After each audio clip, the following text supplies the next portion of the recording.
ابو ہریرہ رضی اللہ عنہ سے روایت ہے کہ جس نے ہر نماز کے بعد 33 مرتبہ سبحان اللہ، 33 مرتبہ الحمدللہ اور 33 مرتبہ اللہ اکبر کہا تو یہ 99 کلمات ہو گئے، اور 100 کا عدد پورا کرنے کے لیے لا الہ الا اللہ وحدہ لا شریک لہ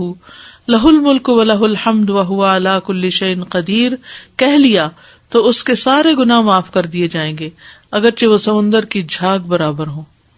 1.5 منٹ لگتا ہے، 1.25 منٹ لگتے ہیں جس میں آپ یہ سارا عمل کر سکتے ہیں، اور اللہ سبحانہ و تعالیٰ کو وہ عمل زیادہ پسند ہے جو روزانہ کیا جائے، ادومھا دوام سے کیا جائے، اللہ کہ کوئی مجبوری ہو۔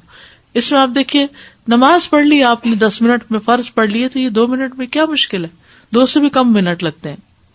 بعض روایات میں اللہ اکبر 34 بار پڑھنے کا بھی آتا ہے، 33 بار سبحان اللہ، 33 بار الحمدللہ، 33 بار اللہ اکبر، اور 100 پورا کرنے کے لیے لا الہ الا اللہ وحدہ لا شریک لہ لہ الملک ولہ الحمد وہو علی کل شیء قدیر۔